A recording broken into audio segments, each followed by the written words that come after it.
How's it going, everybody? I am Donuts. I am here with my fiance, Thermite Kitty. That's me. We are reacting to, well, every time I forget this now, this is a Black Lives Matter, all culture actors, trans rights supporting channel. If you're not supporting that shit, get the fuck off this channel. This is Falcon and the Winter Soldier. It's finale, season 6, One World, One People. Any predictions that you have going into this?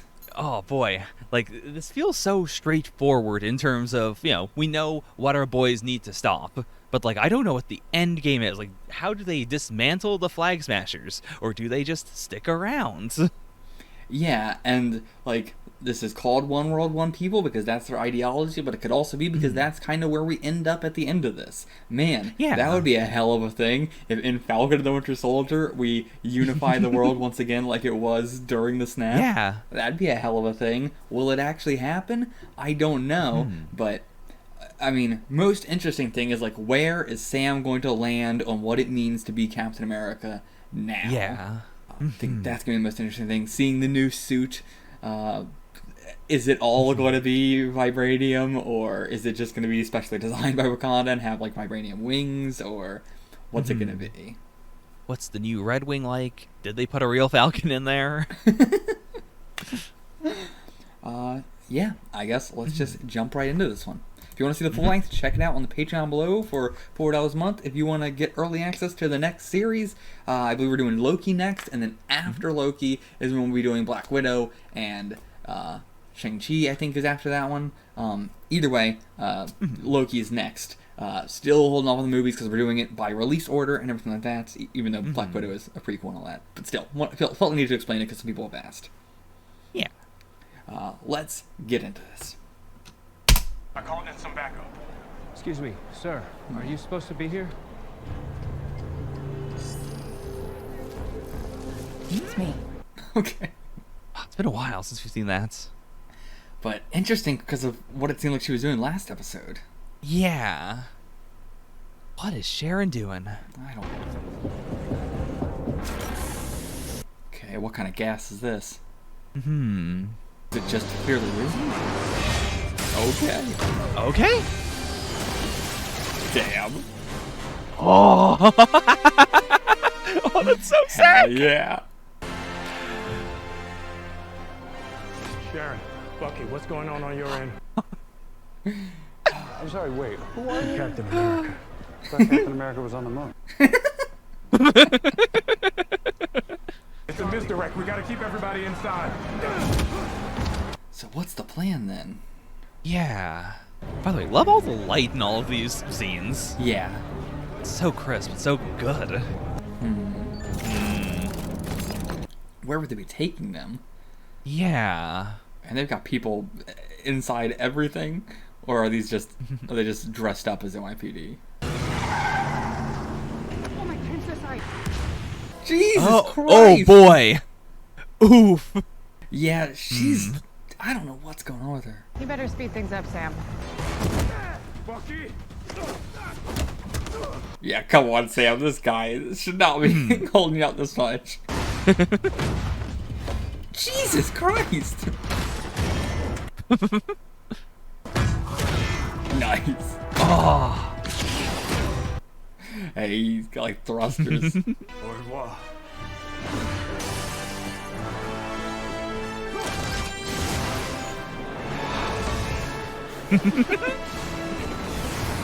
Jesus. Holy shit. God damn. Hell of a pilot. God, this is so well done. This looks incredible. Seriously.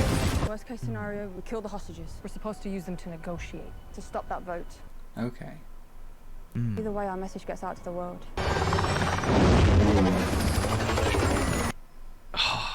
God damn. This Holy is shit. a hell of a fucking pilot. Yeah. Okay. Holy crap. It can just hold somebody. Oh my god.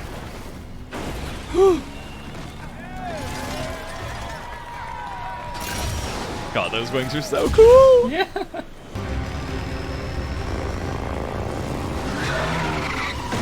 Jesus. Holy shit. Absolute And madman. the way he was looking like, oh, I don't want to fucking do with this. I'm no match for Bucky. Yeah. Light it up. Classic supervillain move. Morgan Thaw! Oh boy. Oh boy. Finish this. I didn't mean to kill your friend. I don't want to hurt people that don't matter. You say he doesn't You matter. don't think Lamar's life matters? That's my fight. I just want the people on that truck. Harley.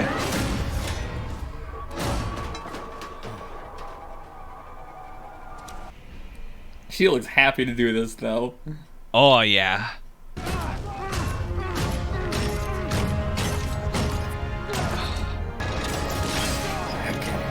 Whew. All right.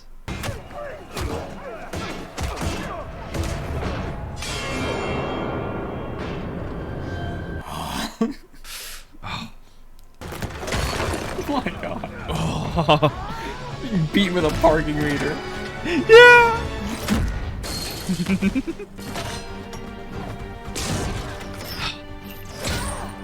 Oh damn. Yeah. Oh, chains heart. Whew. Oh my god. Oh. Oh damn.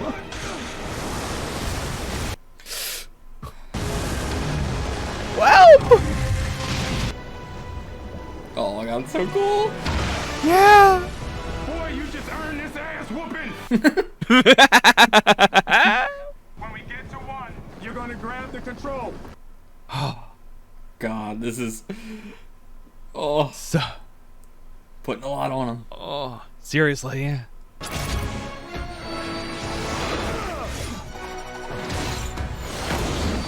Oh god damn. Not what I was expecting. Okay, okay. Yeah. I love the person who's giving Sam the most trouble was just a helicopter pilot. Like, goddamn, he Yeah. was. That was intense. The best pilot I think we've seen in the MCU. Yeah. And he's not trying to save his people at all. Again, it's a move that always works on the heroes. Yeah. Okay, the plan's still on. Just I love beating the each shit other they're with this thing. fighting with. Yeah. Yeah. This is so like whatever you can grab. And okay, not what I Oh, was boy. expecting. I thought the plan was still on. Never mind. It was just let's kill him faster. I guess you use him to kill Bucky. And Bucky, I don't Sharon, think you what can are catch this one. doing? Come on, John. Come on. Do the right thing for once. We're good in you.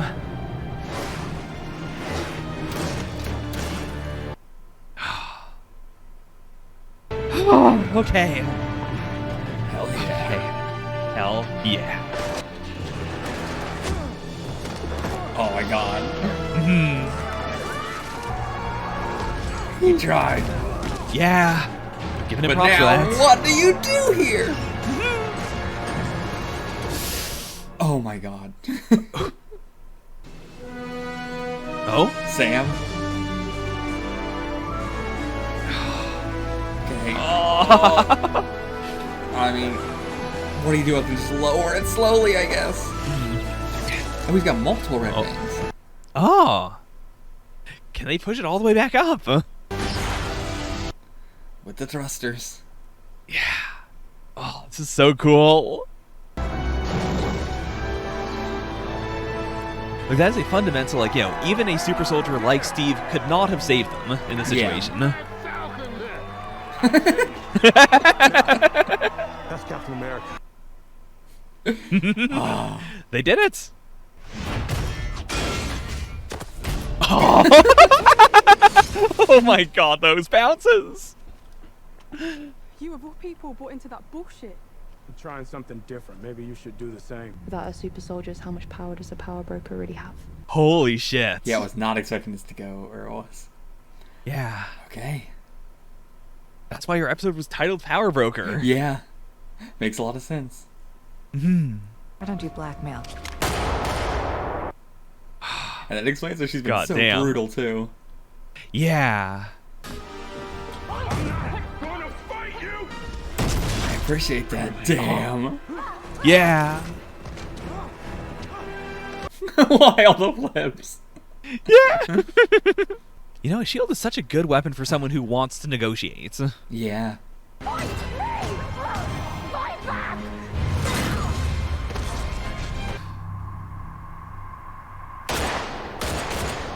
And he's gonna have to take responsibility for it, because like, what else are they gonna? Who is he gonna say did it?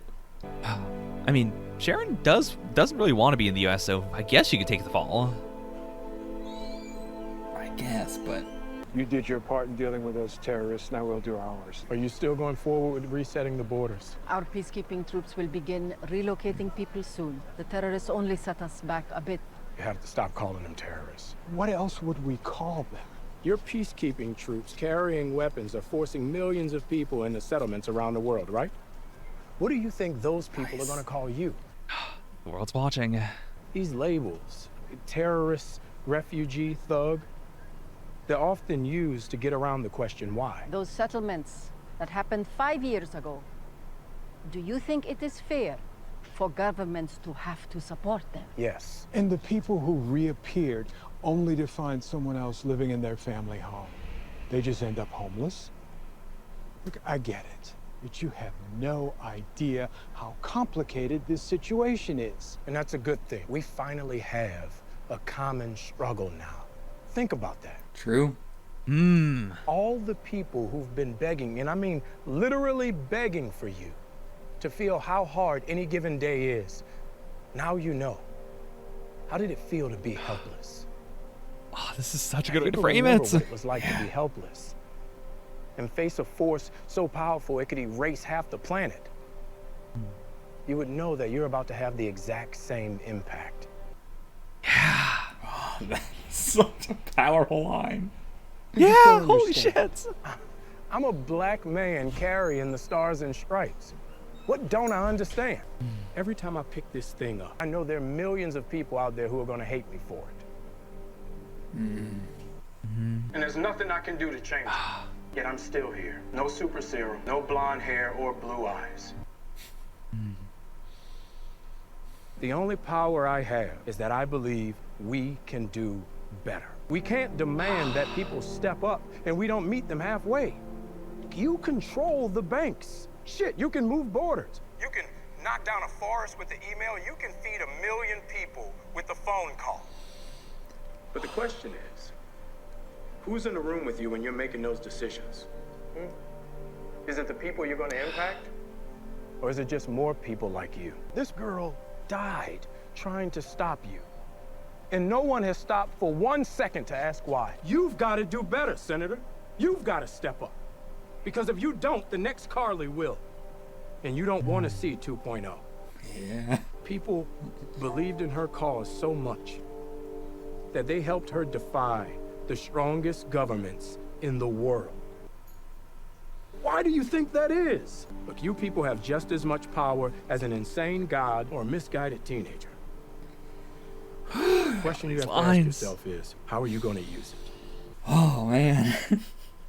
Holy shit. It's an amazing monologue. I love Sam. I was texting, and so all I heard was the black guy in Stars and Stripes. Nice job, Cap. Thanks.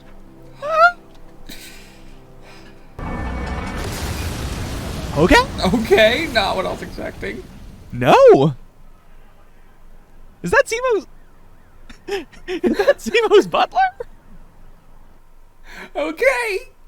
Well, I guess they're fucking dead. Yeah, but they were gonna get away. Yeah. Jesus Christ. Got away with it in the end. From Yeah. fucking prison. Even the raft can't hold him. Looks like Oh, our yeah. friend Zemo kind of got the last laugh. Our friend, Jesus Christ. Okay. Couldn't have worked better if I'd planned it myself. Well, maybe I did. No, I'm kidding. I didn't. Or did I?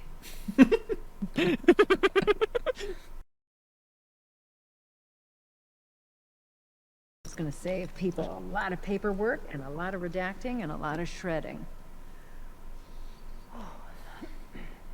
Holy fuck. Oh man, I forgot all about this. Is he doing in there? It's probably the helmet. Walker! My God!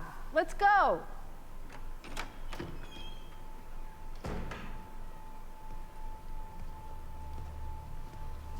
Now this is more like it. It's the same, but black. We're not gonna need a Captain America. Oh boy. We're gonna need a U.S. agent. Oh, I cannot believe this. Mm-hmm. And he hasn't learned a fucking thing. Oh, yeah, I mean, now he's being enabled. He's Yeah. gonna be the edgy Cap now. The only thing he got from that speech was, oh, black and stars and stripes, got it. Oh no! Oh no! Hey, what are you doing? Oh yeah, trying to wrap with this. It's late. Come in before someone call the cops. About your son. He was murdered by the Winter Soldier. And that was me. Why?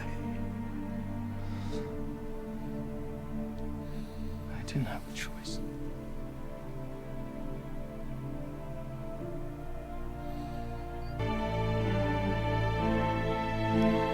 Okay. Should probably still be going to therapy though. Oh, yeah. Okay, getting one last talk here. Come on, Black Falcon. Yeah. Still. So, Black Captain America, huh? Damn right. The fight you taking on ain't gonna be easy, Sam. Yeah, I might fail. Shit, I might die. But we built this country. Bled for it. I'm not gonna let anybody tell me I can't fight for it. Not after what everybody before me went through, including you. Shit. I almost bought that. Something I want to show you. What could this be? Oh. Oh. It feels like a little bit of breach of trust, what? Hmm. Like, as long as they're still saying, like, he died. Yeah. Assuming that's it. Like, Yeah. his story gets out, but he's not gonna get messed with. Yeah, that's gotta be what it was. Or what it is. Now they'll never forget what you did for this country. Hell yeah.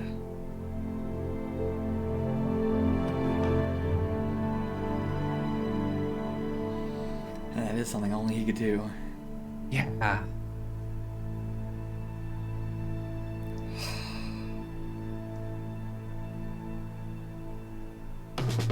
God, and that's how we end it.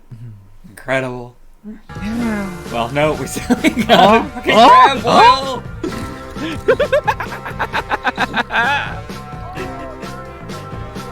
We had to. How could you not? Oh yeah.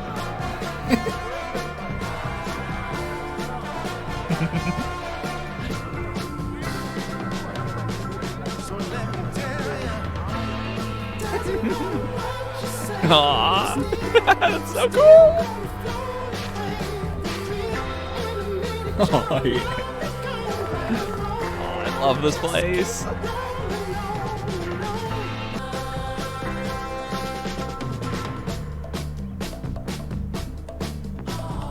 We're not gonna get to see the boat. Oh no. Yeah. Oh. Dude. And yeah, it seems like Bucky's just kind of sticking around, basically. Yeah. And it's interesting that it's still the Winter Soldier. Well, they're just using this song for the credits this time.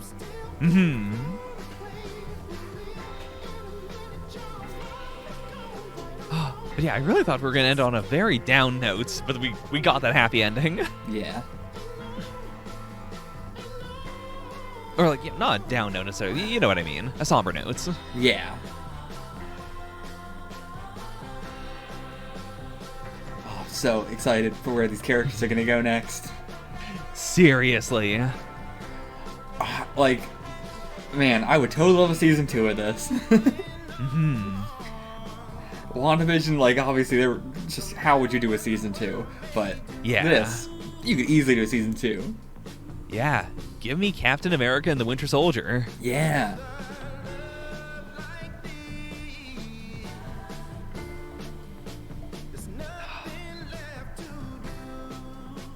Because, yeah, we got a lot set up for, like, future movies and stuff, but also, like, they could just solve that in a season 2 if they wanted to. Like John Walker and Zemo and Power Broker and everything that's been going on. Oh, I'm so happy that there's so much stuff on the table that is still happening. Yeah.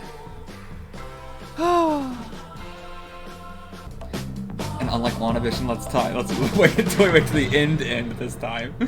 Ms. Carter, on behalf of the United States intelligence community, I'd like to offer you and your She's gotta family get her pardon. our sincerest apologies. Fuck. The Carter name has always been synonymous with service and trust. Today we begin to set things right. Welcome home, Agent Carter. Oh, oh fuck! Oh fuck! Holy shit! Now Power Broker on U.S. soil. Inside the government. Yeah. Super soldiers might be off the menu, but we're about to have full access to government secrets, prototype weapons. Oh! Should be something for everyone. Holy shit. And it's crazy that we have her going on, and we have Val as well. Yeah. We got so much on the plate. So much on the plate. Seriously. Okay, we're here for the discussion, the finale of Falcon the Winter Soldier. Hell of a lot to talk about this time. Where do you want to start with this one? I kind of just want to start with the speech, the monologue. Yeah, let's dig into that, then we can branch out from there. Yeah, that's going to be hard because I want to include that whole last monologue in our reaction, which means everything else I'm going to have to cut down tremendously because that monologue's got to stay in. Absolutely. So instantly iconic. Like, yeah. Like, you know, talking around the monologue for a second, I really appreciate how much this episode really nailed, like, showing Sam as Captain America in a way that, like, the movies never really showed Steve. Like, you know, Steve was a great soldier, he was a good person, but he wasn't much of a, like, you know, talking people down sort of person. He was not that much of a, like, I have a political solution, or, you know, I believe in the people, and I'm talking truth to power. Like, that is, you know, like, Steve stuff from the comics and whatnot, but it wasn't really a thing that Steve in the MCU did very much. Yeah. Like, yeah, I think that's a big distinction to make. Like, Steve in the comics has definitely done a lot of stuff like that. Yeah. But in the MCU, not quite. Yeah, so I really appreciate that, like, by focusing on that kind of stuff, this episode managed to make Sam feel like Captain America in a way that doesn't make you go, okay, now we're hitting the same beats as Steve, or now we're doing this, you know, this is a tribute to when he did this thing. So much of it is, like, his own thing, or something Steve could do, but better. Like, you know, saving the truck, or, you know, like, his shield being augmented by wrapping his wings around it. And I really appreciate that this wasn't a here's how Sam, like, you know, like, is he physically able to do the same stuff that Captain America can do? Is he as good as Captain America? It's not even that. It's going above and beyond to show that he is better than Captain America. Yeah. And it's like, that doesn't have to be a physical thing. Yeah, and I appreciate that, like, for the physical stuff, we do have John in this episode as the counterpoint, as the, like, you know, he is someone who is, like, a more traditional, this is what Steve might have, you know, still been doing had he been here, you know, more aggressive, but still. Like, these are his capabilities. And then this is how Sam can outspeed all of those, culminating in the big speech, which is something John 100% could never have done. Like, we've seen a speech by John, you know, in episode 2, and that was just, you know, the lightest, most, you know, I'm just pleasing the crowd, I'm just a nice dude kind of thing, but there was no weight to it. Whereas this was all weight. And as he said, like, millions of people are going to be pissed off at me for this. Yeah. And, like, as I talked about before, you know, Cap is a man out of time. He was he was a soldier in World War II, and then he was frozen for so many fucking years, comes back out, and is just kind of like, well, I don't know what the world is like now, so I just have to have people kind of tell me what the world is like now. Yeah. And go based off of that, and that's how he fell into shields, and then that didn't work out. And like, he is someone that does not just follow orders blindly. He does, you know, go against them if he thinks it's better that way. But like, again, as we said, we don't ever really get to see him do just helping people, and the time where he was supposed to do that was all off screen. So getting that now through Sam is like, yeah, just the exact kind of Captain America stuff I would want to see. Yeah, like in the MCU, Cap has, or sorry, Steve. I should really say Steve now.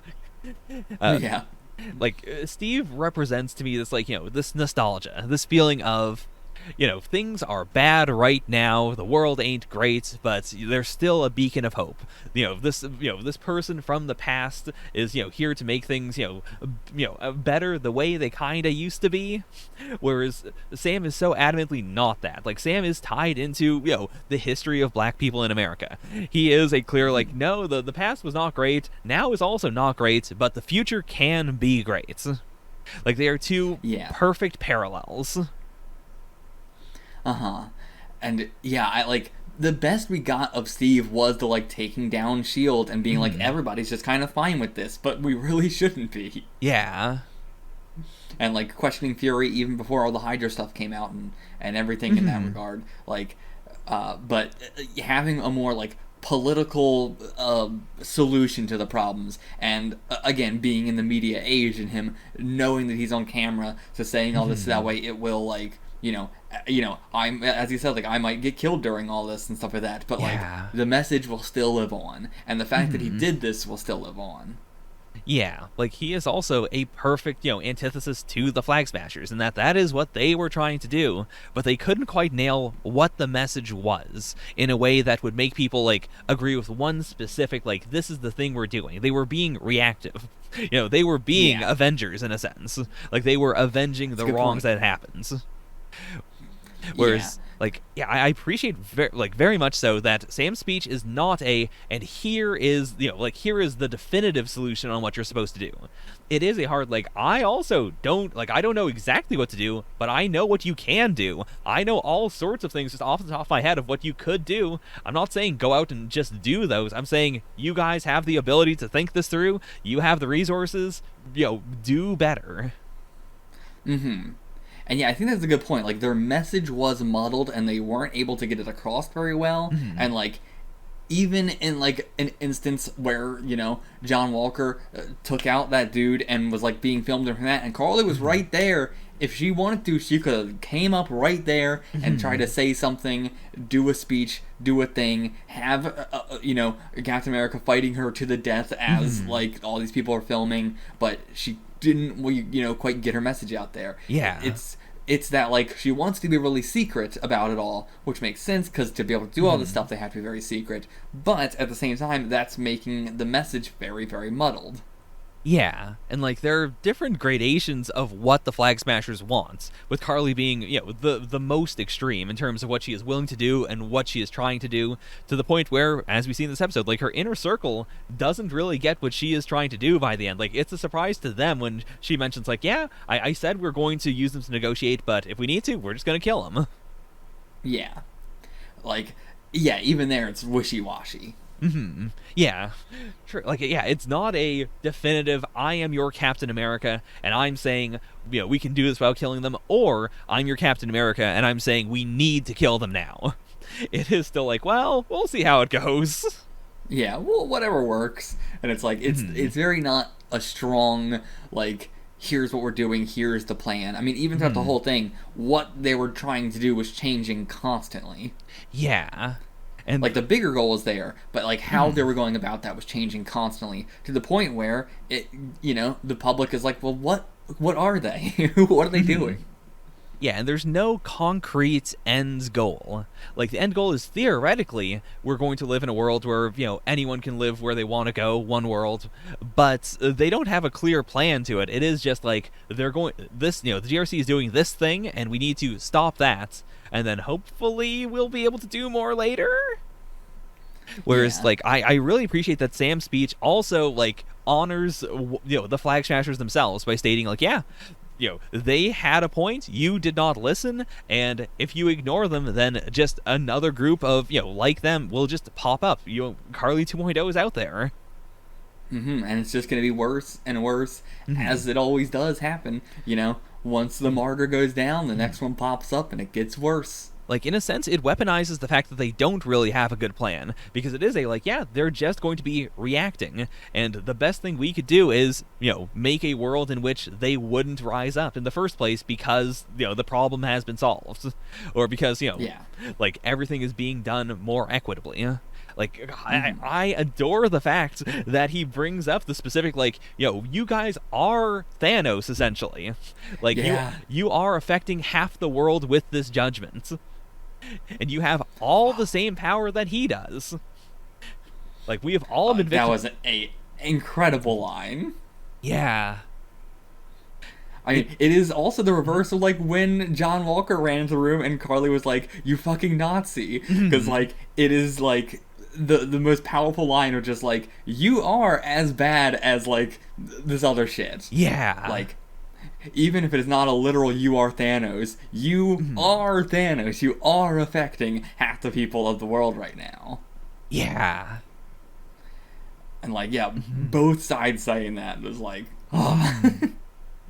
Also, just I've heard so much discourse on the Snap over the ever since Endgame came out, because of course, and I don't know if I've seen anyone really concretely state it the way that that Sam did, of the entire world has been victimized by one common enemy, and yet the world doesn't treat it like that. And that's not I fully agree that in our world, were that to happen, we also would not treat it that way. And you don't even need to see it as the enemy. The enemy has already been defeated and dealt with and everything. But we all also share a common struggle now. Everybody has felt what it's like to be helpless, whatever side of the spectrum you're on, whether you were snapped or you weren't snapped, you felt helpless. Yeah, it is a collective trauma. Something that would it defines this entire generation. It defines humanity now. Yeah. Even the billionaires of the world, everybody, no one could not be affected by it. I mean, maybe there's some people who fell through the cracks of, truly were not affected by it in any way. Yeah. But still, for the most part. That's also where empathy comes in. If you truly were the richest person in the world, you didn't experience anything, or you're the poorest person in the world, and everything was equally as shit forever. You still have to know people who were horribly affected. Yeah. I mean, and on the poor side of the spectrum, it's well, you've already faced trauma already. The point also of this is, if you haven't experienced trauma in your life and you haven't experienced helplessness, this now is that. Yeah.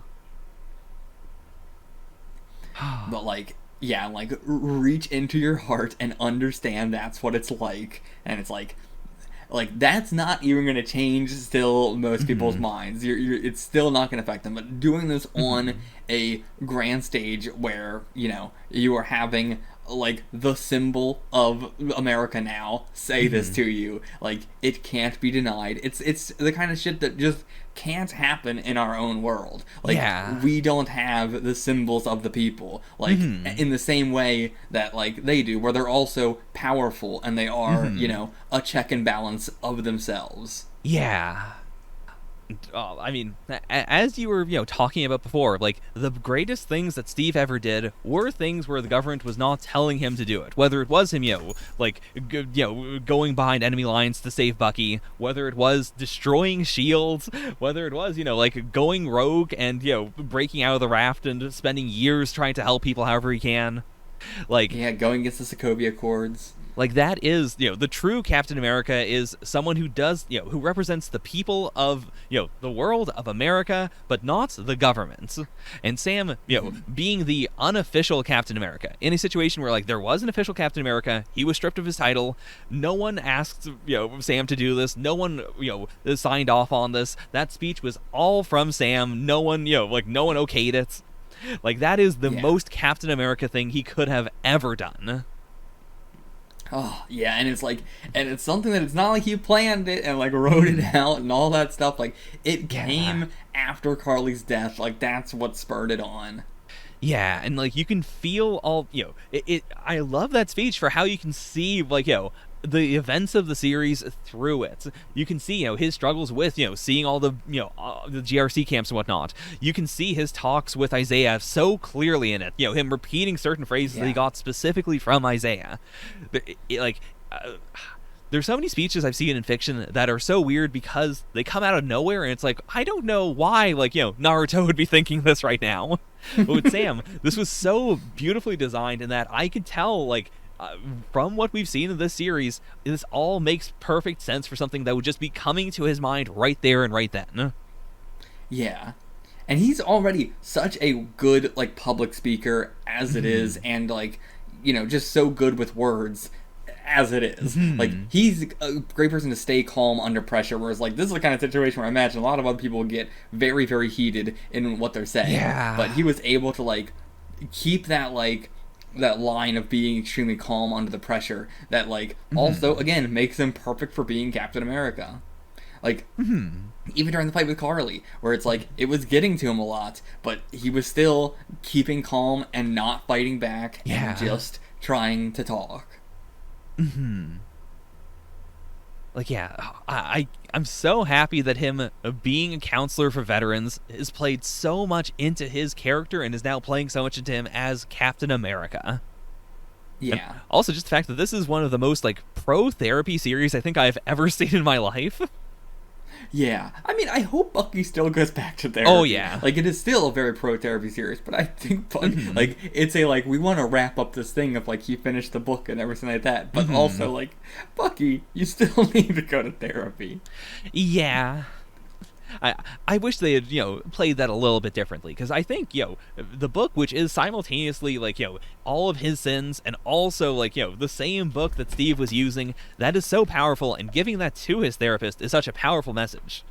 But I do fully agree that mixing it with, and now I don't need to go to therapy, is weird. Yeah, I mean, there's just no...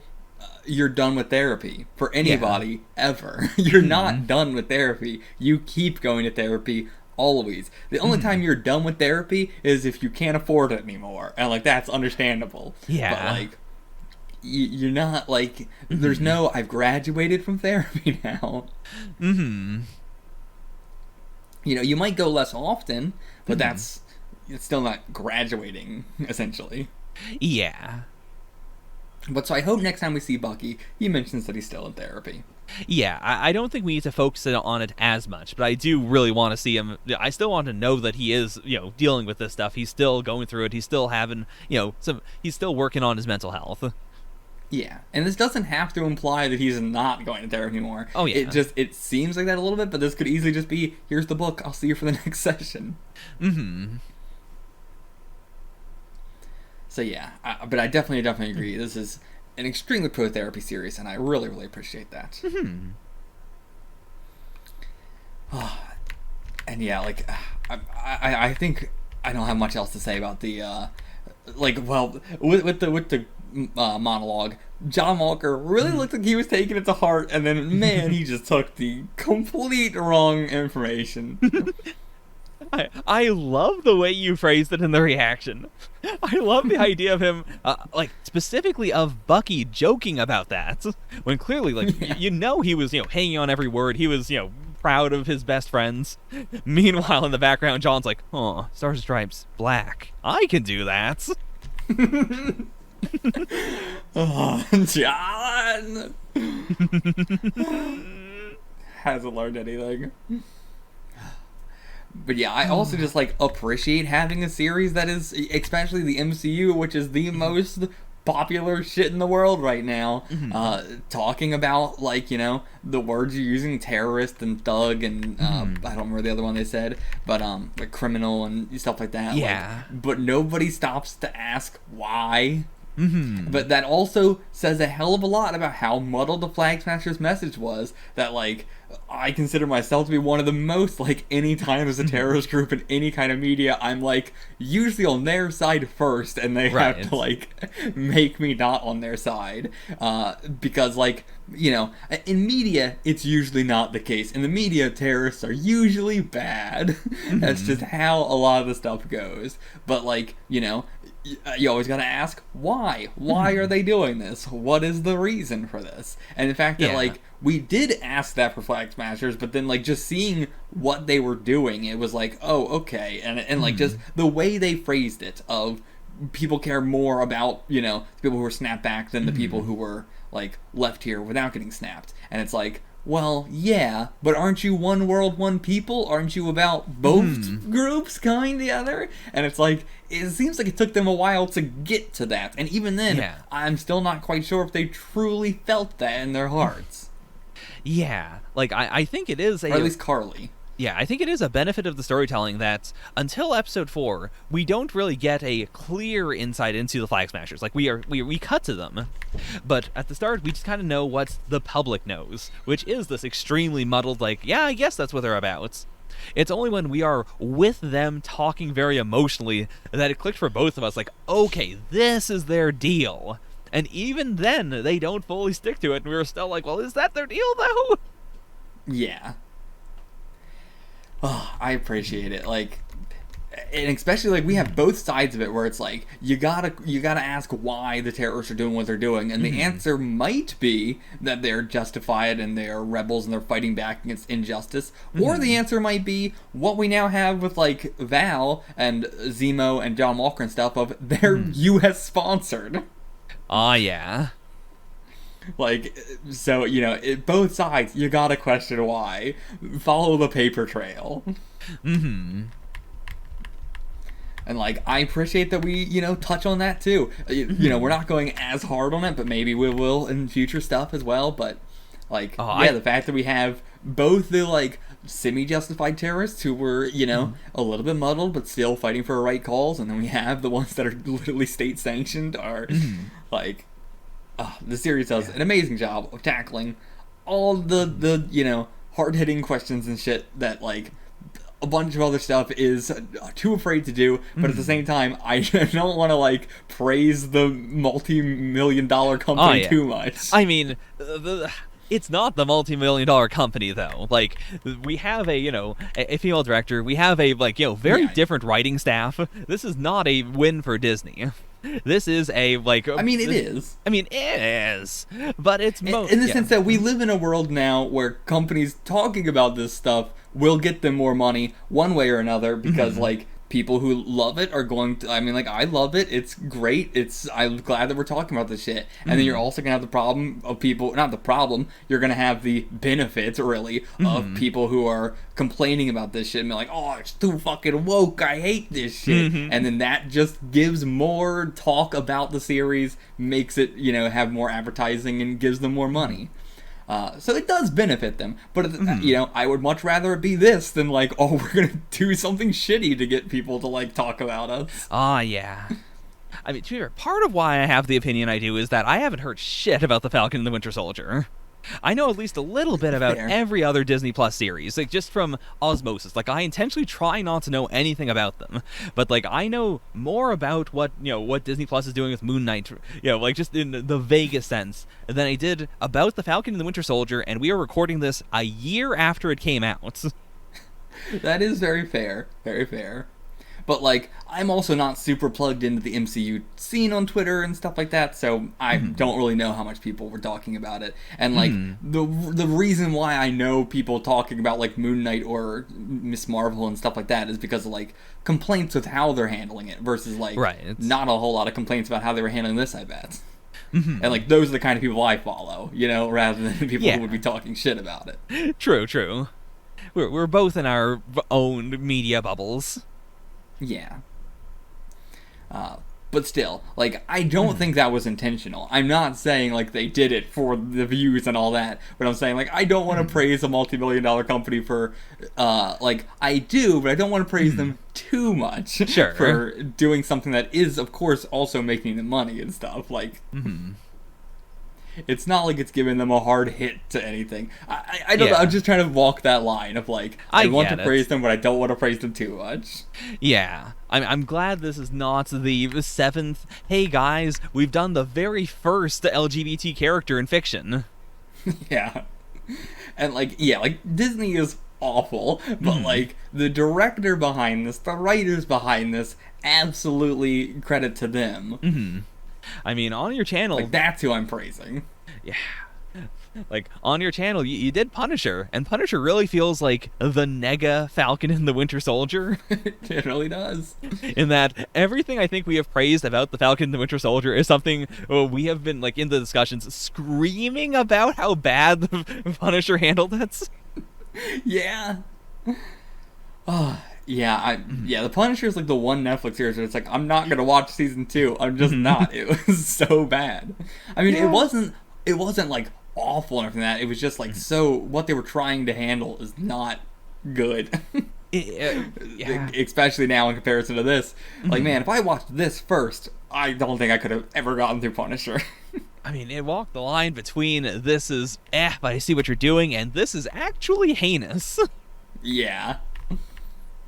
Oh yeah. But okay. Yeah, the one, like, weird thing was, like, Sam struggling so much with that random French dude. Like, well, that was a bit, like... We did get the reveal that is Batroc. Or, like, they said his name was Batroc. Wait, they did? They did! When did that happen? I missed that entirely. I don't remember where it was in the episode, but they said it, like, once, and I don't even know if I reacted to it, because it was just like, oh, okay, he was supposed to be Batroc this whole time. Oh, I didn't even see that. I called that in fucking episode 1. I mean, not much of a calling thing, because it was like, and also, now I am like, okay, that's a little bit more understandable. I mean, he even gave, he didn't give Captain America a run for his money or anything. Like, you know, he gave Steve, like, a fight, and that was also like putting down the shield and having a fight, and that was also Steve having super soldier serum. So yeah, and I mean, he looks like Batroc, so duh. But like, I'm glad that is the case. That was my one issue where I was just like, why are we doing rip-off Batroc? Yeah. I should have made the connection, because it's like, oh yeah, the only other guy in the MCU that speaks French. Yeah, but it's not the same actor, right? I don't know if it's the same actor. I don't know. I forget what he looks like. Let me just take a quick look. Yeah, sure. Go ahead. Also, yeah, as you were talking about, like, as you're doing that, the lighting in this episode, absolutely incredible. Like, especially the heavy we were going, like, with the whole GRC building thing. That was the same actor. Okay. Well, then we're just fucking stupid. Just didn't recognize him. Sorry, guys. I know you guys are probably screaming at the video, but... Whoopsie! I mean, at least I said in episode 1, like, this is just Batroc. But, I mean, still, that might makes it worse for people who are like, it is Batroc, you idiot! Oh, my God. But the fact they didn't say his name until this episode is wild then. Yeah. Like, why didn't they say his name at the beginning? Like, the series has been so much clearer than the other series about just being like, yeah, here, we're just gonna do a comic reference, or we're just gonna, do a suit that's so similar to the one in the comics. Like, it's weird that Batroc is the one exception of, like, we're not gonna mention their name at all. Yeah. I guess because they maybe were like, if we say it, the people were going to be like, who the fuck was Batroc or something? I don't know. But either way, very, very glad that was Batroc. And that really solves all my problems of being like, oh, why is he struggling with this guy so much? Yeah. I wish we knew it was Batroc for the whole... I feel like that would have changed so much of stuff we would talk about. And then we just kept being like, and also this random French guy's back.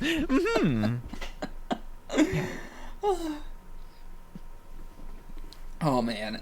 And yeah, I mean, like, the fact that we start off this with Sam going after Batroc, trying to steal all this stuff, which is exactly how we reintroduced Steve into the modern day, was like, yeah, it makes a hell of a lot of sense.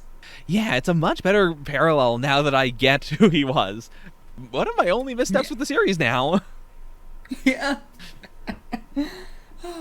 But yeah, as I was saying, the lighting in the GRC building was absolutely incredible, with the fact that we were really only using red, black, white, and blue. Yeah. Like, everything was one of those colors, and we were, like, heavily in one, like, it would be, like, either really heavy red lighting and then a little bit of white and blues and blacks, or very heavy in the blue and a little of the others, you know, blah, blah, blah. Excellently done, excellently done. The kind of color shit that the MCU really doesn't do except for the Netflix series. Yeah. And God, I can't get over how visible everything was, and the fact that, like, you know, it wasn't just the same lighting over and over again, which is one of my complaints with, you know, the Netflix series occasionally. Of, like, the color theory is good, but it's also like they've got like 3 tricks that they'll keep on using. Whereas, like, there's so many places in the building, there are so many places we go in this episode, and it is so dark because it's, you know, the middle of the night, and yet everything is so clear and legible and good looking. Like, just that shot of them just going down the stairs for a second with, you know, the spiral of the stairs looked so cool to me. Also, the parking garage is so good because, like, the series understands how to do dark scenes. You do not light dark scenes with white lighting. You light it with blue lighting, so it's visible. Yeah. Like, that's something the Netflix series never, ever, ever learned. It's so dark that you can't see what the fuck is happening half the time. But, like, the color theory is good when it is. And, like you said, they use the same tricks over and over again. But, still, I like just color theory in general. So. Oh, yeah. Same.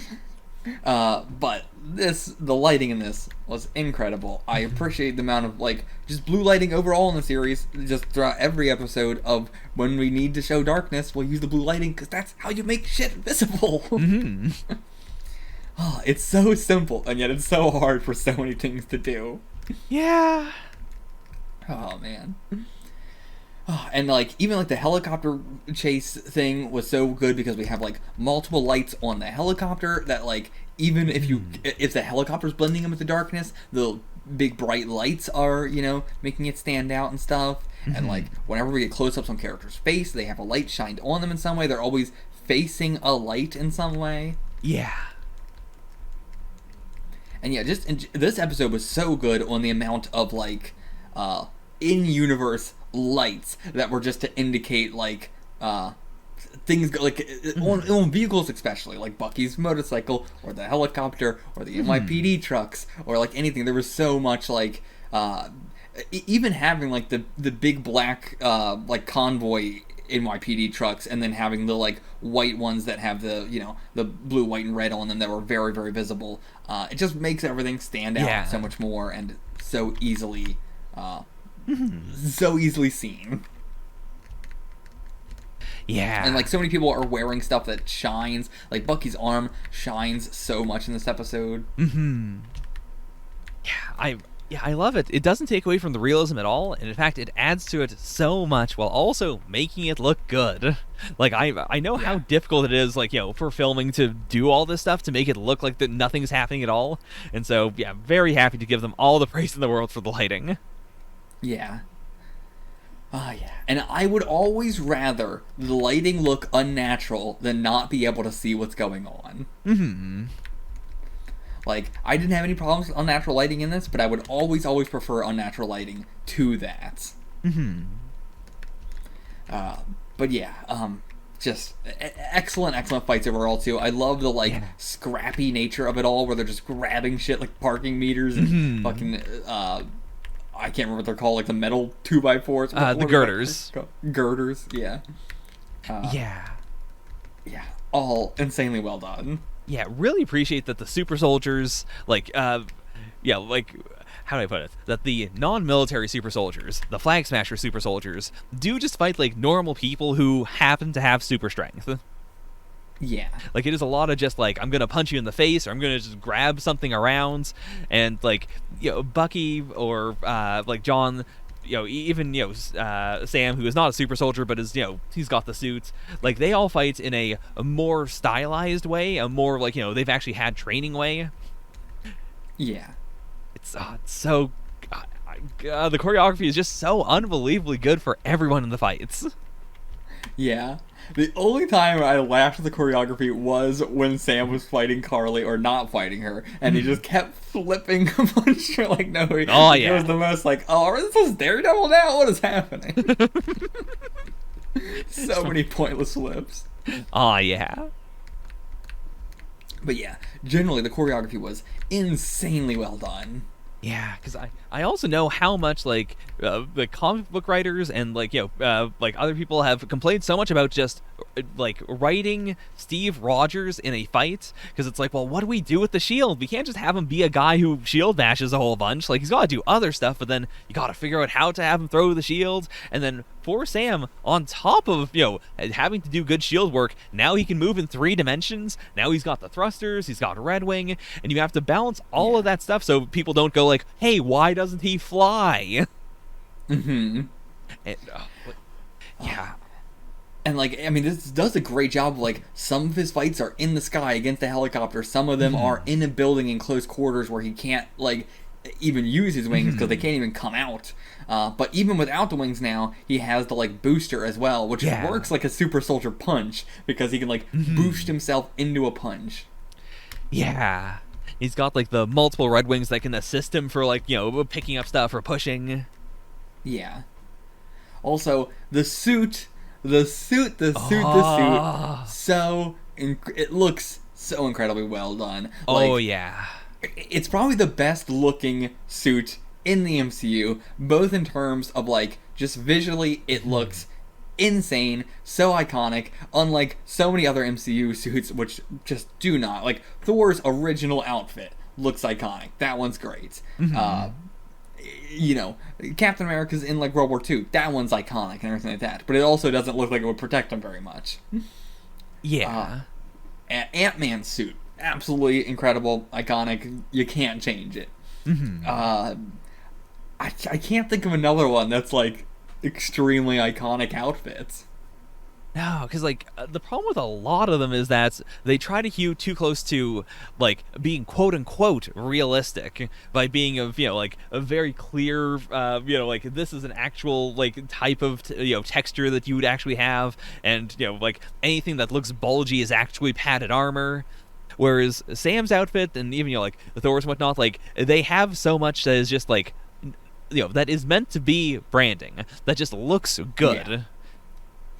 And like I said, I think Sam's looks the most protective out of any outfit that we've ever seen in the MCU. Like, even compared to the ones that Steve has worn, where it just doesn't... Like, it's like, you're wearing, like, a bulletproof vest. Like, that's about it. Versus, like, Sam's looks like it's, like... it's not like, oh, it's just a bulletproof vest. It's, like, the whole thing. And it's not like...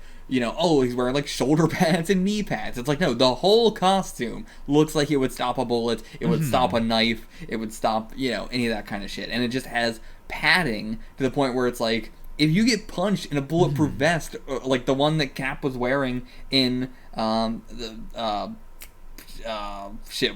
movie was that? Captain America: The Winter Soldier. That one, it doesn't look like it's gonna. It looks like it's going to hurt just as much if he got punched by someone super strong in the chest. Versus this looks like that would cushion it.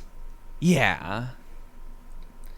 And I love it. The goggles as well are a great addition. The fact that just everything they can do, but also in the way they look so not techy. Yeah.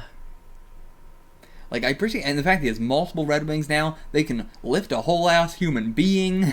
They each have like additional boosters themselves, on addition, like they're flying and everything like that. We never got our actual Falcon. It can still happen. How did we not end the series with the crab boiled or the shrimp boil like panning out, and then we see a like Falcon overhead?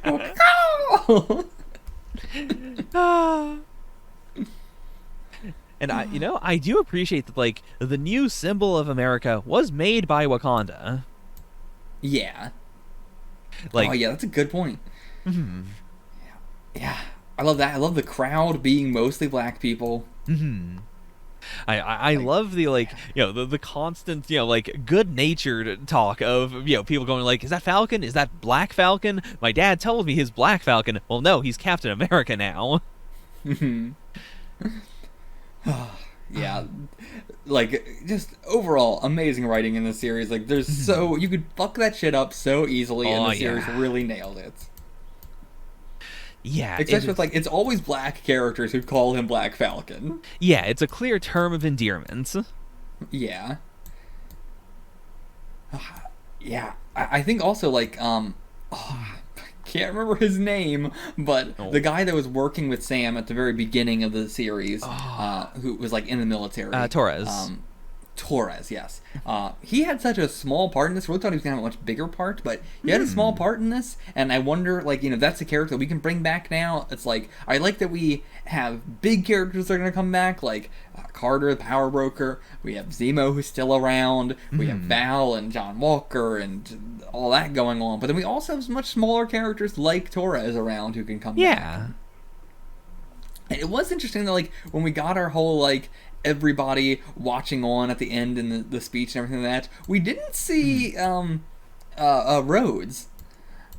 I'm very surprised we didn't see him, considering we got him in the very beginning of the series, and they had a very good talk about being Captain America and why he didn't take the shield and all that. And I would have liked to see his reaction to this, but I hope that we get to see that whenever they interact again next time. Mm-hmm. Because that was the only thing that I was waiting for that. Never got it. That was a little bit disappointing, but that's also actor problems. It's not I bet they probably really wanted to, but there was actor issues. Yeah, there. they could only get him for a day. Couldn't schedule him. Yeah, but at the when you had him for the scene in episode 1, and why not just show him watching TV? You can film it ahead of time, I would feel but I'll chalk it up to just issues with scheduling. Mm-hmm. I can't believe Zemo's butler is a character too. God, that was going to be my one preemptive complaint about the finale was okay, and I imagine in this finale we'll just have Zemo looking on or something, or looking on from his jail cell or whatever. Yeah. I wasn't expecting to have an actual impact on the pack, on the parts, to have him be indirectly the one who gets the super soldiers killed. Yeah, and I just realized if we do a season 2 of this show, it would be, the big thing would be about Sam being Captain America now, also Bucky being the only super soldier left. Yeah. Now Bucky holds that weight of being the only one. Yeah. And I wonder what we're going to do with that going forward. Mm-hmm. Oh.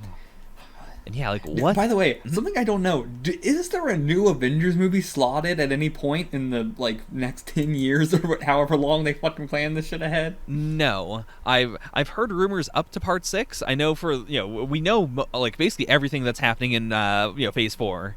And there has been no Avengers plans. Okay. That's actually so interesting as well. Every movie, I'm sure, is going to be another big, huge, giant thing going on, and now we have so many characters crossing over all the time. But it is interesting that we still have, no Avengers for the big, foreseeable future. And, of course, we're going to have moments that are basically like an Avengers movie, but... I actually like that we're still sticking with, Endgame was the end game of the Avengers, essentially. Mm-hmm. Yeah, I am very curious to know, what the next big crossover movie is going to be. Yeah. And, that means so many, crossover is in-universe crossover, and not the next, big multiverse movie. Mm-hmm. Curious what that will be. I'm sure Fantastic Four, whenever we get to that, will be a very big one in that regard. Mm-hmm. And there's just so much stuff now where I imagine we're going to have people just reacting to what's going on. The next time we see War Machine in anything, even if Sam doesn't cameo, I imagine he'll have something to talk about the new Captain America. Mm-hmm. Yeah. There's so many characters out of as you said, I really want to know what the hell's going on with him now that he has the weight too of being essentially the new Iron Man. Maybe Pepper Potts is doing something. Who knows? Mm-hmm. I wouldn't blame her for just wearing it during that one fight and then not again, because it's like, well, she was needed during that fight, but she's also got a kid that she's got to worry about. Yeah. And a slight tangent that I just thought about because you brought this up, but like, you know, the War Machine slash, you know, Iron Patriot for Iron Man 3, like that, like the government knows a little bit about that. Like Stark never, you know, gave them Iron Man technology, but they know a little bit about War Machine. And as we, you know, ended the series with, like, Sharon has access to anything America has now. And they have, like, you know, they have like damage control. We saw in Spider-Man Homecoming, they have a giant warehouse just full of stuff, whether it's alien stuff or supervillain stuff. That's all theirs. Anything that, like, the Avengers had that, you know, Tony accidentally let the government have, she now has. Like, this is, I feel like, you know, this is really the, like, AIM equivalent that we've been missing this whole time of, like, you know, how do people get stuff? How do you have supervillains that aren't, like, you know, the most important person who accidentally gets this incredible power? Like, how do you just have someone who decides to be a supervillain, or someone who decides to have power? And now we have the power broker who can do that, like, way more than she was doing it before. Yeah. Yeah. The fact that our power broker is a character we already knew about, like, I think both of us questioned that at the beginning, like, is it going to be someone we know? Who the fuck would it be? And then, like... It's such a perfect mystery because the answer is so insanely obvious in hindsight. Like, the episode is called Power Broker, and the new character we meet is Sharon. But at the same time, she's the one who starts shooting and saves their ass. But that's because it would work better for her if she could get the fucking pardon. Yeah, it is such a genius master plan that doesn't feel contrived. Like, it is, you know, it's a big long shot, but it's also so worth it should it succeed. Yeah, and I really like what they're doing with Sharon, because, like, she is honestly a very boring character before all this. Yeah. And so I appreciate what we're doing with her, making her also so fucking brutal. Like, the fucking mercury vapor. Good God. Like, that is the real fucking awful cult terrorist shit. And just like, it's the fact that, you know, the country is now, or, you know, like, the government is now calling her Agent Carter, and now we have an evil Agent Carter is so heavy. Like, that's a title on its own. Yeah, like, they're doing such, like, the fact we got U.S. Agent as well, and like, I just love how much more comic accurate stuff we're doing without, again, like, I don't want like a 1-to-1 adaptation sort of shit of comic stuff, but like having the identities and having, like, playing interesting stuff with titles and everything like that rather than just doing names. Yeah, doing names is really the thing I hate the most about the MCU as a whole, and, you know, I'm very happy we're moving away from that, because there's so much, like, if you're going to base this stuff on the comics, like, you should be taking what the comics did really well that people really love. Part of that is, you know, the very, very clear designs. Part of it is, like, you know, just the concepts. Like, the concept of, you know, what if this guy became Captain America, but he couldn't live up to it? Very compelling. What if, you know, he becomes the, you know, not the evil Captain America, but the U.S. agent? What if he is, you know, the dark side of America? The Captain America shines at his best when he is working, you know, for the people, whether that is for or against the government. U.S. agent now works only for the government. Yeah, like, just I'm glad we're doing this shit now. Yeah. And, like, again, even shit like Baron Zemo, we got that. We got, I mean, like, small even stuff, like Val having, like, the purple streak in her hair and everything like that. Like, that's a, you know, recognizable design. And it also, you know, ties her to Zemo. Yeah. Val is, like, a character I don't know very much about in the comics. Like, I've seen her show up every once in a while, but, you know, very, like, if they're gonna do anything specific with her, I have no idea. Like, you know, besides this, obviously. Also, just such an interesting choice of casting for Val. Like, I can't get over that. Especially, like, so small in this, but we gotta be setting her up for something much bigger. I would hope so. But, and, like, she does... this might be just a me thing. You don't have to sign off on this, but Okay. to me, she does truly feel like Elaine from Seinfeld as a supervillain. Like, she has that way of speaking, with like, John's like partner, the first time we saw her, or like here, where there's this comedy to her, there's this awkwardness, there's this like, she has so much strength to the way in which she is doing things that she doesn't care that she is being weird and awkward and making jokes that no one finds funny. I don't know. I like, she definitely has the comedy to her character, but I would not say that Elaine is like a super confident kind of person. True. Like, I don't know. I can't quite see it, but I understand how you could come to that conclusion. She has big failing upwards energy to me, and I don't think that's actually in the text of the series. That is just something that I can't get out of my head when I look at her. Fair enough. Like, yeah, I think of Elaine as being more exasperated and yelly and physical in her comedy. And way more schluppy. True, the schluppiness is a big part of it. Yeah. But yeah, this is like, I am loving what we're doing with her as is.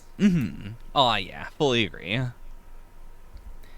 The final scene with Isaiah was also excellently done. Like, I didn't think we needed it at all, and I'm so glad that we got it. Yeah.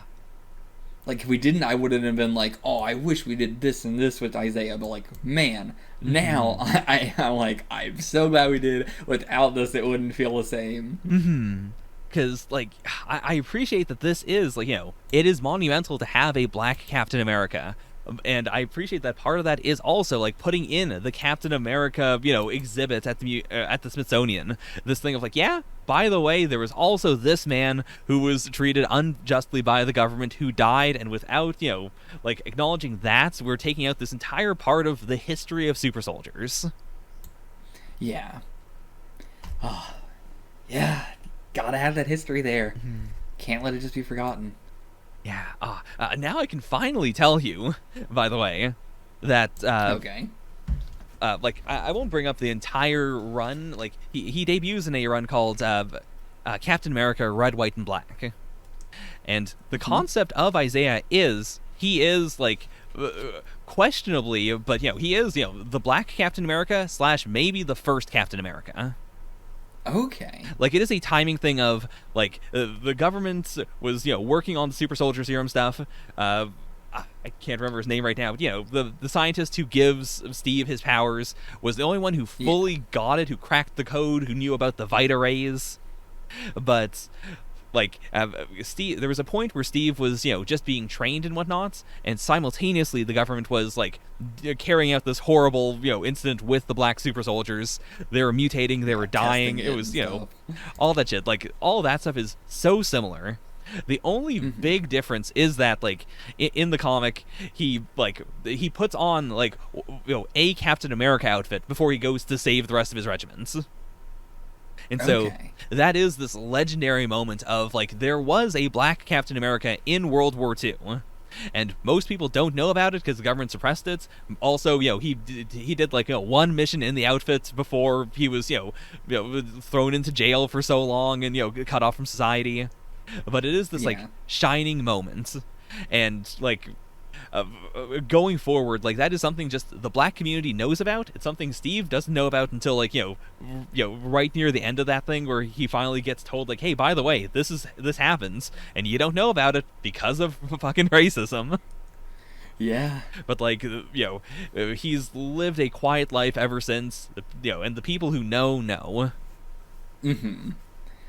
Oh, that is dope. The one thing I'm glad in how they adapted it as well. Yeah, the one thing that they did unquestionably better, in my opinion, is that, like, in the comic, also, Isaiah's, like, mind deteriorated from the serum. And so that's part of why he never, like, went out and tried to be his own hero or anything. Like, he was... It is a clear reference to, like, black Americans who were experimented on in, Tuskegee, like, having severe damage from the syphilis. Mm-hmm. And so it is this like, yeah, he has to have a happy ending in the corner because he can't do much else, and everyone's trying to do their best to let him live in peace. And Steve gets a picture with where he's like, oh man, here's your costume. I wanted to talk to you. I've always wanted to meet Captain America. I'm still very surprised that they went for the parallel to the Tuskegee thing when it lines up so much more with MK Ultra. Like, with specifically, like, that all started with the Nazis trying to make a super soldier, and then we hired the Nazis to try and make super soldiers, which, again, in the comics is like Erskine was not, like, he was not a Nazi, he was being forced to do it and everything like that. Yeah. But then, he comes over, and then, he was the only one who could do it, and then, assumingly on, like, the comic side of things, and sort of implied here, they're, like, testing it on black people first, and it failing and everything like that, but then it actually worked in this universe, and everything, like, I mean, especially with the fact that, like, it was all about trying to make a literal super soldier. Feels so one-to-one. Yeah, I don't know specifically why they didn't. Or it may have just been like a blend. Yeah, perhaps. But that also has the mind deteriorating stuff of, like, I mean, especially because it was a lot of, like, hallucinogenic stuff, so, and at doses that no human being should ever be taking, so, yeah. But yeah, I really appreciate that the MCU, Isaiah, is, someone who can... he doesn't, he's not like an activist or anything, but he can speak for himself, and he has this like, this deep, clear understanding of what's been going on, and he hates it so much. Like, he is one of the strongest characters in the entire series, maybe in the MCU. Yeah. Like, holy shit! Every scene I just like, oh. Every scene we have with him is an immediate iconic scene. It is insane. Oh, and I'm glad, like, with all the speeches he gives that are so unbelievably impactful throughout the series that we got one of those from Sam. Like, the speeches in the series are really what are going to, like, live on the strongest. Yeah. Yeah, just... I don't think I have much else to say. It's all very, very insanely well done. What a good series. Holy shit. I really did not think this was going to live up to, like, WandaVision, but it absolutely has. I don't know which I would be able to say I liked more. They're so insanely two wholly different things, and I don't know which I could say I liked more. Yeah, I can't make the decision right now. It's so almost impossible to compare them. Yeah, and it's wild also because, like, going into WandaVision, I was like, I'm going to love this shit. This is going to be amazing. This is going to be incredible. Going into Falcon and the Winter Soldier, I was like, they're going to fuck this up so badly. This is going to be bad. This is going to be the most MCU-esque shit in the world, and then in terms of just fucking it up.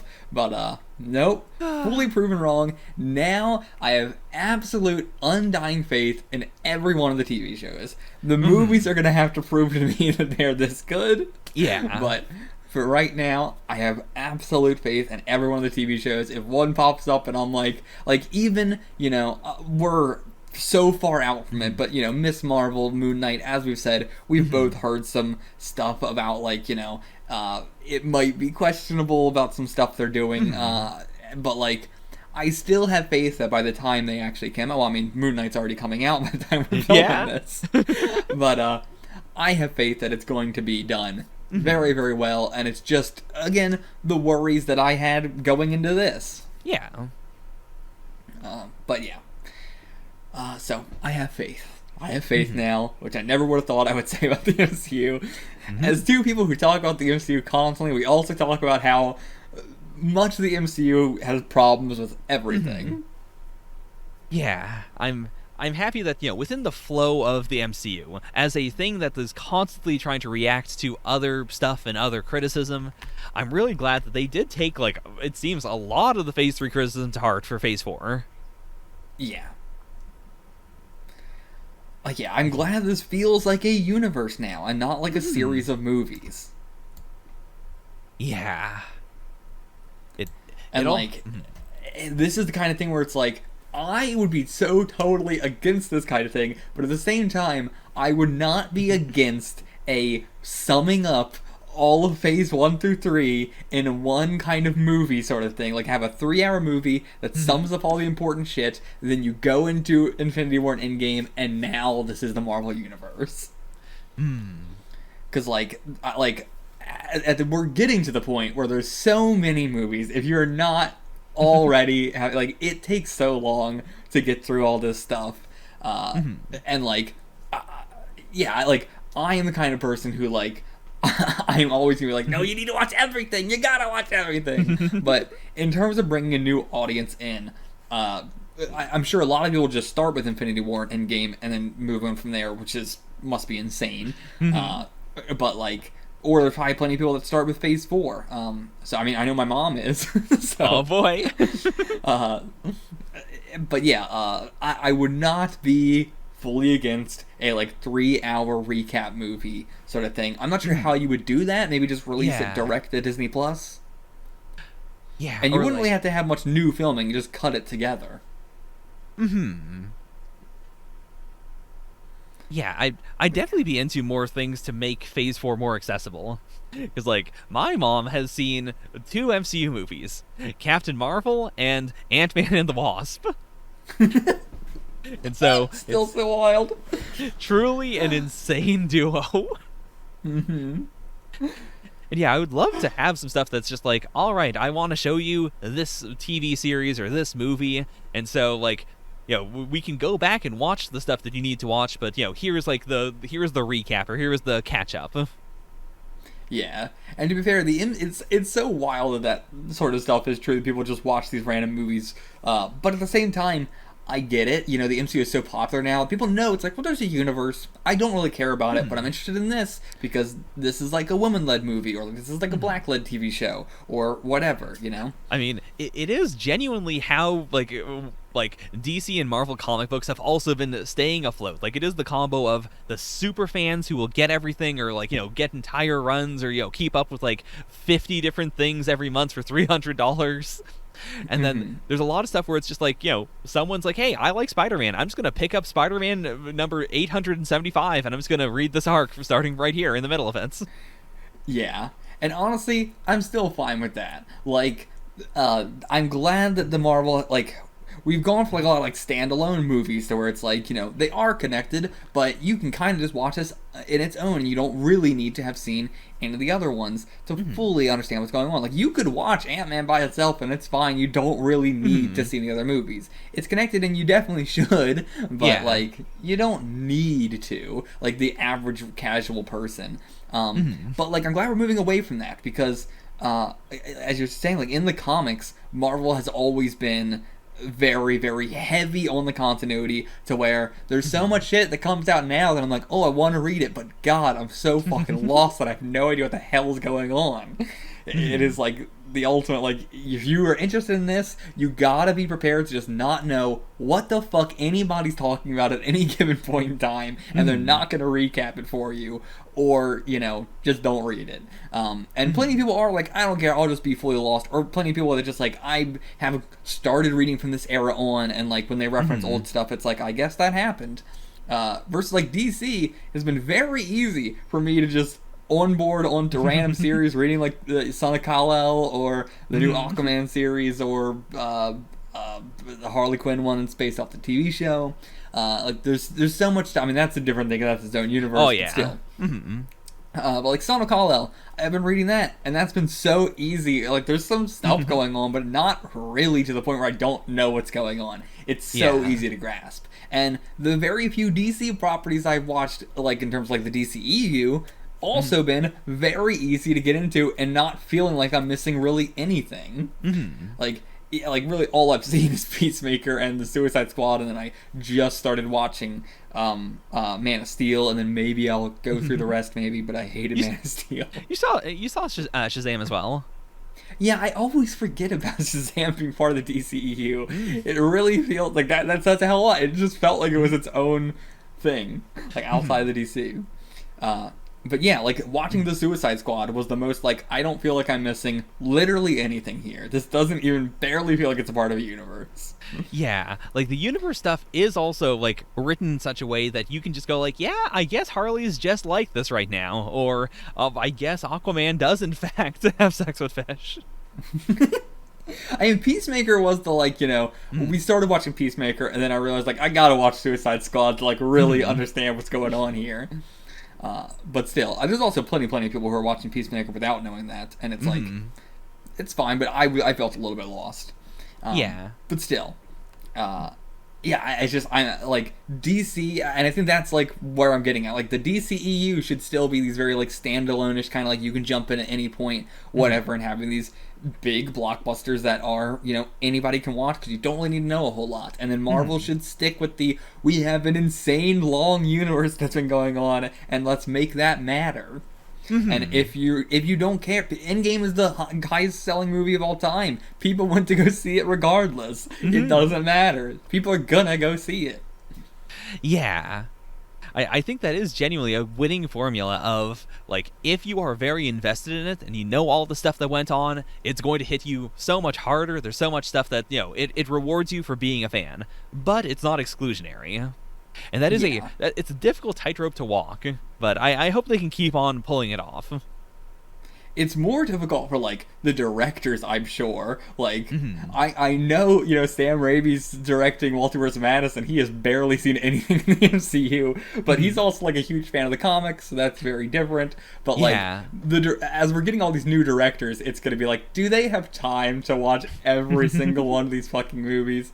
But, like, I would want it to still be so interconnected and feeling like a big universe, and not being like, well, I haven't watched the previous one, so I don't want to mess it up, so I'm gonna do something standalone. Like, yeah, like, that is my point. Like, Sam Raimi has barely seen much of the MCU movies, and yet he's doing Multiverse of Madness. I think it's actually very telling. It can be done.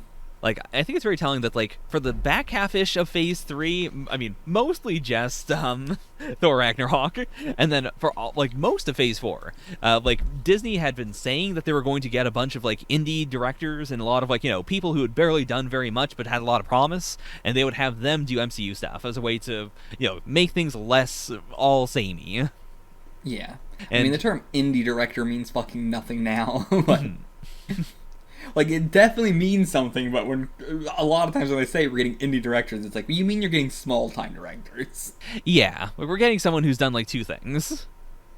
Yeah. I mean, the person who did this did quite a lot. It's just, like, they're not very well-known, but they've done it quite a bit. True. They're definitely not an indie director. But yeah, I get what you mean. Like, they're hiring, like, a lot of small time directors, or just more auteur directors as well. I mean, I'm not sure Taika Waititi is an auteur director, though. Like, he's definitely got, like, in the writing, but is the directing auteur? I'd say he's an auteur director, but I don't know if you can get that quite from Ragnarok, especially fair. Especially since, like, immediately after Ragnarok, the MCU then went like, okay, we're taking this comedy and it is going to be everything now. Yeah. Like, I think that also... I mean, that's what I was saying. I think the writing is very, like, specific to him, but the directing style, I don't know how auteur that is. But, I mean, I haven't seen any of his other movies, so I don't know. Or maybe I have, and I just don't know what he's done, so I don't know what I'm talking about. I don't think you have. But yeah. I mean, that's why I phrased it as a question. But anyways, what I'm trying to say is that Phase 4 is mostly things that are not connected to anything else. Like, it is the anti-Phase 3, in a sense. Like, you know, Phase 3 is, like, a lot of just stuff. It's not really a defined phase up until, like, Infinity War and Endgame. But it is this, like, yeah, we're building up to this thing. And for Infinity War and Endgame, they did have, like, all the directors from the previous movies and, like, the writers, like, go in and, like, just figure out the continuity. It was a lot of, like, okay, we're going to talk to, like, you know, James Gunn and just make sure he signs off on, like, yeah, this is what the Guardians were doing. This is what Thanos was doing. Like, just to make sure there weren't any plot holes, because there was just so much shit to keep track of. Yeah. Like they were mostly just fighting to have things make sense and line up, let alone, like, okay, now let's actually write a good plot. And so I think it is very emblematic of them getting like a bunch of like directors that are not previously a big part of the MCU to do Phase 4, in that so much of Phase 4 is like we're launching new stuff, we're doing new things, and we still have like, you know, Thor 4, Guardians 3. But yeah, a lot of it is like we're trying to do new starts, and we're trying to kickstart these people so that when we do like, you know, a big Eternals crossing over with Thor thing or whatever, like then like that person already, you know, they don't need to have seen everything we've ever done, but we can call in the people who have done the stuff that's gonna connect to, and then call in that person and say like, okay, let's suss out this continuity. Yeah. I would definitely say that Phase 4 is the most connected, though, and reliant on past stuff, though. How so? Like, just because we're onboarding new characters, like, it'd be so difficult to watch Falcon and the Winter Soldier just by itself. It can be done, and I think that we should still be doing this because people will, but, like, you're going to be so much more lost watching this than you would be watching Ant-Man and the Wasp, which is, like, in Phase 3 and already a sequel, but still... True. You don't really have to, you know much. Yeah, okay, I see what you're saying.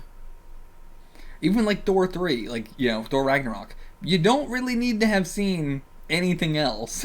You can just watch Thor Ragnarok, and it kind of just stands on its own. Again, all of that comes with the caveat of, no, not really, but more so than, like, this does, more so than WandaVision did. Black Widow might be the only one that's like that, you know, where it's like very, very standalone, really not reliant on anything else because it's a prequel. True. I guess that's not what I was saying. Like, I get what you're saying. I get what you're saying in the sense of, like, the movies themselves are very reliant on previous movies. Whereas... that's not what I'm saying. I'm saying, like, the movies are barely reliant on previous movies. Okay.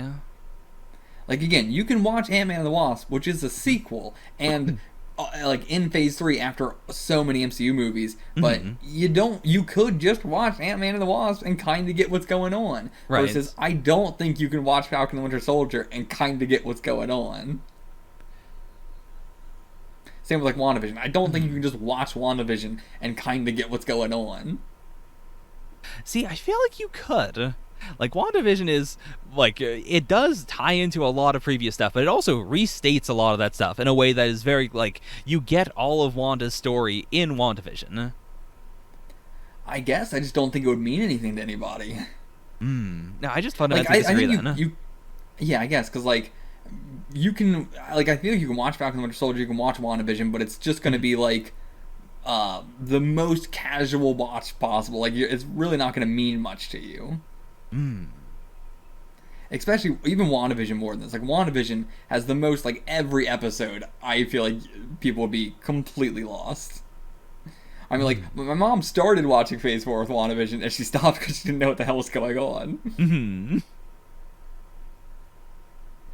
Like, you know, it is, who the fuck is Wanda? Who the fuck is Vision? Who the fuck is Pietro? Who the fuck is, I can't remember her name, the girl that was working with Sword and Monica. Why do I keep forgetting her name? But yeah, like, you know, who is Monica? Who are all these people? Like, everything in the show is just like, who's that? Who's that? What's going on? What does she mean by that? What does that line mean? What is that implying? I mean, even half the people watching the show, like, I watched reactions to it, and people who have seen all the MCU were totally lost because it's kind of, like, subtle with it. So it's just like, what does that mean? What does that mean? And it's like, what do you... Like, so many people didn't understand the commercials at all, which is wild. Okay, I haven't seen any WandaVision reactions, so I will take your word on that one. You got the high ground on this one. But, like, yeah, I just feel like if watching this, not knowing who Steve Rogers is like, what are they talking about? The whole series. What is all this about? Like, all the Isaiah stuff would be like, I don't understand why this is important. I mean, like, I understand why it's important, but, like, I don't understand who they're talking about. You know what I mean? I mean... Yeah. I don't know. I feel like Phase 4 is so much more. You have to have watched everything, basically. Okay. I mean, even to the point where it's like, you kind of have to have watched Thor 2 or Thor 1 and 2 to watch WandaVision. It's like, it's so connected to everything. If you don't watch Ant-Man, you're going to be like, why is there so much fucking emphasis on this dude doing card tricks?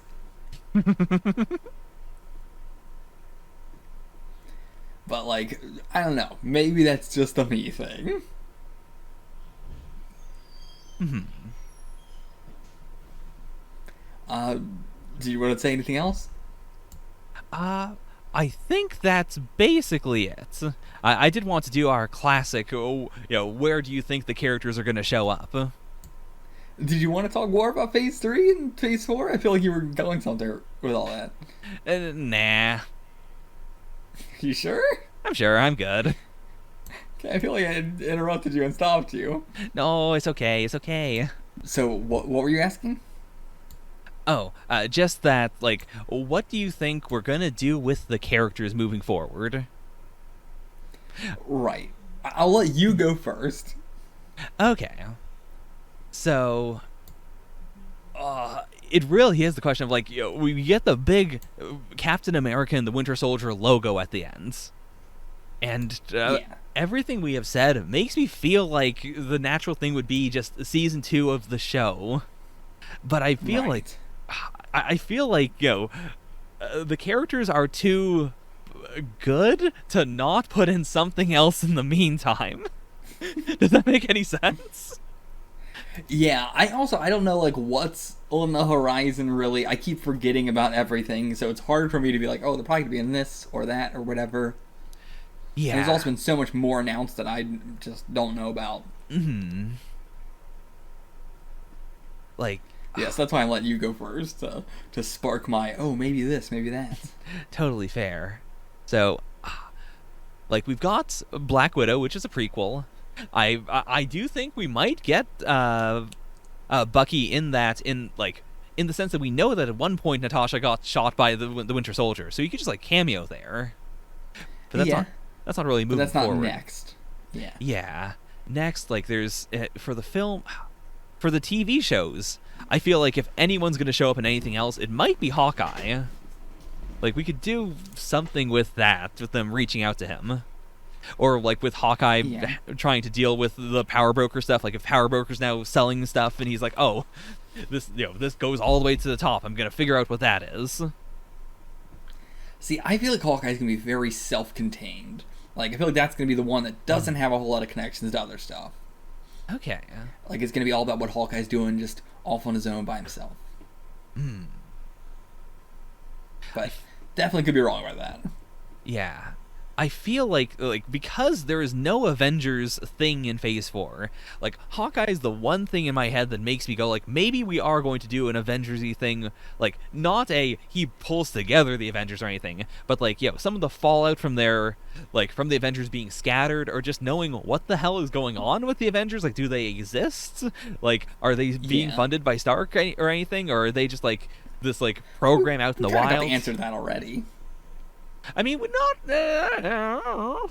We know the Avengers are still around, still a thing. We know they're not being funded by Stark. They are just being funded by a charity thing. Yeah, you're right. By people donating. But yeah, like, we don't know what the Avengers are. Yeah, that's more precedent. Yeah, because in Endgame we saw that they were a very loose organization being run by Black Widow. And now that she's gone, I don't know if anyone would want to step up to that. Like, no one else is very, like, leadery in that sense. And like, I'm going to be the guy in the chair. I'm going to be mission control. Yeah. Maybe Captain Marvel, but that would be so weird. I mean, she fucked off again, didn't she? Yeah. Like, she's been, like, maybe some sort of deity to the Skrulls, because they do the whole, like, do not invoke her name in Far From Home. So I feel Far From like Home? Or wasn't it WandaVision? No, that was Far From Home. Oh yeah, you're right. Oh man. Also, Spider-Man until it's confusing so much. I thought you meant No Way Home. Brain did a bad. But Yeah, like, so many of the films are things that I can't really see the characters sliding into is the big problem. Like, anything could happen in Doctor Strange and the Multiverse of Madness. Captain Marvel 2, I imagine, is mostly going to be off-world, because it's just alien shit. No Way Home, we got Spider-Man stuff going on. Eternals, I feel like that's going to be standalone. Guardians Eternals and Thor. might have Captain America on the moon. Cap might be on the moon. The more they say it, the more I'm like, is Cap actually on the moon? It's possible.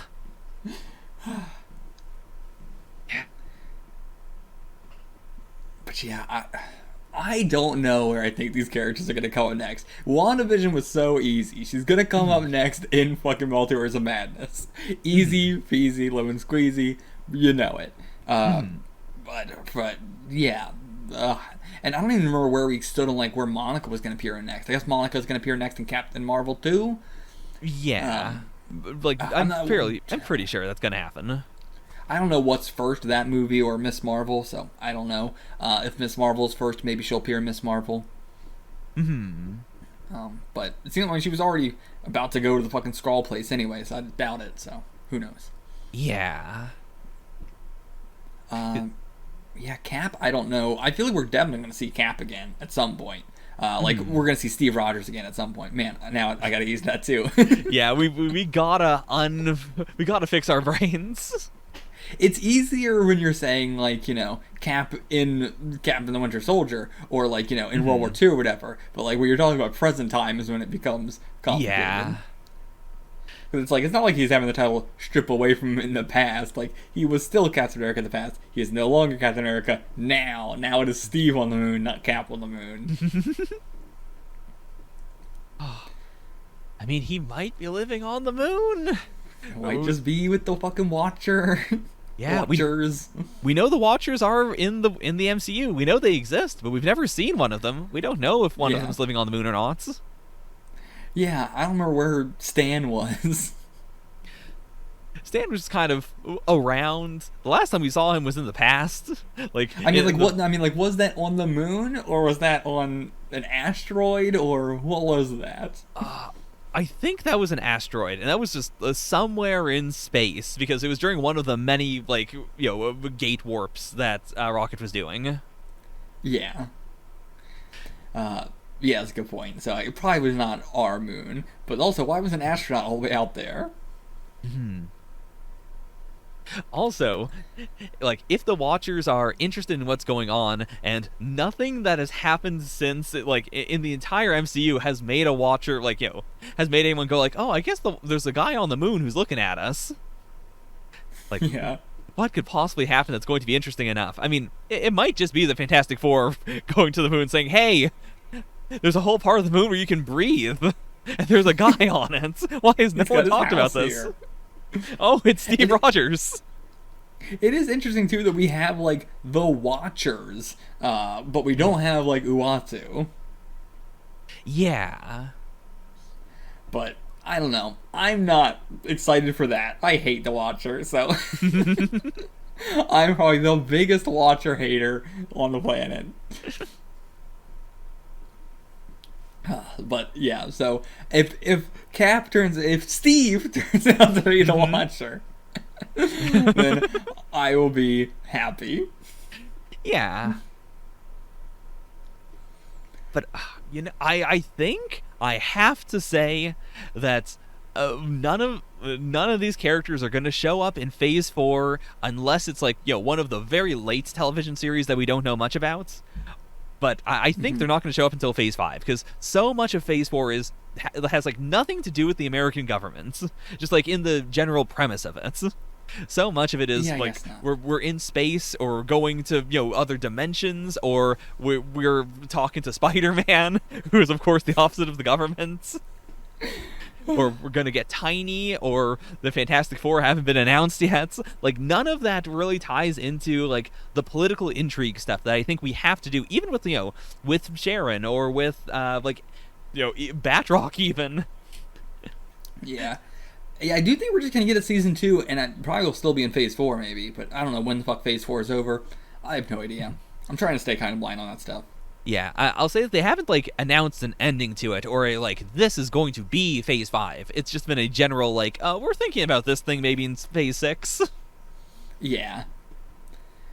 Because it seems like there's a hell of a lot announced, and it seems like it's all in Phase 4. So. Yeah. So. See, it's really hard to say where I think these characters are gonna come back up again. I think I gotta agree with you in that, like, we might get, like, cameos in, a couple of other things, or, like, a cameo in Hawkeye, for instance, but I don't think they're going to do anything substantial. They're not going to do anything more than what Rhodey did in this series until, like, Captain America and the Winter Soldier Season 2. Or I suppose Captain America and the Winter Soldier Season 1, a sequel to The Falcon and the Winter Soldier Season 1. Yeah. And Power Broker might appear in Hawkeye. That's a big, like, that might come back up there. U.S. Agent might come up in Hawkeye. Hawkeye's the only thing I could think that might also have some more, like, political intrigue stuff. But I don't know. I don't know what else he'd be doing. What the fuck is Hawkeye doing? And I do hope, actually, that Power Broker is just, like, a small thing in the background for a lot of series. Like, anything that can't speak truth to power. Anything that is not, like, we're gonna go, to the Capitol building. For something like Ms. Marvel, like, I wouldn't be surprised if we just have, like, a, like, small tier villain who gets abilities and it's tied to the Power Broker, but we're not going to deal with the Power Broker, actually, because it's so, separate from everything else. And it would be a way to where, like, if they just say the Power Broker, if you're just watching that show, you'd be like, oh, the Power Broker, what's that? As opposed to, like, if it's like, I'm the Power Broker, I'm Agent Carter, and, like, they'd be like, oh, I missed something. Yeah, like, I'm so into the idea of the Power Broker being basically AIM, where you can just write any comic book you want and then have, like, a laser gun in it, or, some crazy technology, or, goons with, like, something that's, is messing up our hero, and you go, like, okay, they got this from AIM. That's it, problem solved. They paid money to the scientists, and the evil scientists gave them this, and MODOK went, yeah, kill Captain America! Yeah, I'm curious what we're going to do with Madripoor as well. Like, are we ever going to see that again? Like, what's going on there now? Yeah. Oh, God. I didn't bring it up that much in the episode, but, God, I love the way Madripoor looks. It is... Yeah. We don't have enough, like, locales in the MCU, and that is such a big one. But, yeah, I think that's it, as we said 30 minutes ago.